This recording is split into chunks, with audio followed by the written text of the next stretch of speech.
Tak môj príbeh začal v podstate už od detstva, keď som bola od malinka veľmi silná. Mala som zdravotné problémy, čo mi zabraňovalo psychicky k pohybu. Takže som sa málo hýbala. Od tej puberty, keď som si uvedomovala svoj problém, tak som držala rôzne diety, keď sa mi podarilo schudnúť, zase pribrať. Jojo efekt sa dostavil. V 40-ke mi diagnostikovali cukrovku.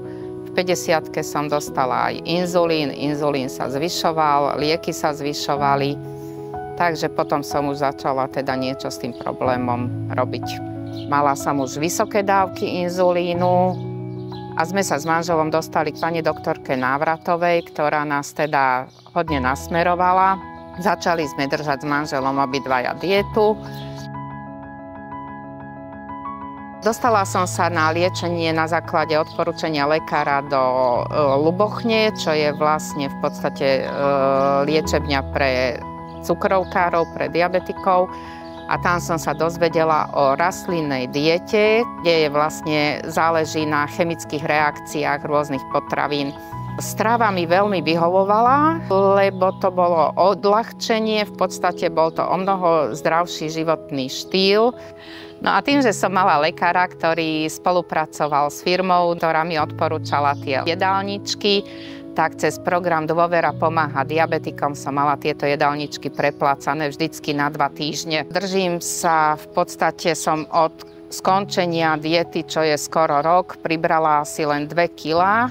2-krát do týždňa chodím plávať, cvičím, upravila som celý životný štýl, proste som sa úplne obrátila na ruby. Po porade s lekármi som vysadila absolútne všetky lieky. Za celé obdobie od návštevy pani doktorky Návratovej sa mi podarilo schudnúť dokopy 50 kg.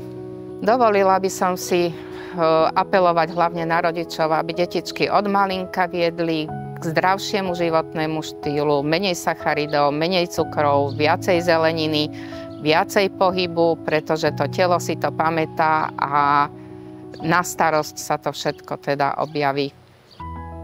Som hrdá v podstate na to, čo som dokázala, pretože 50 kg je 50 kg.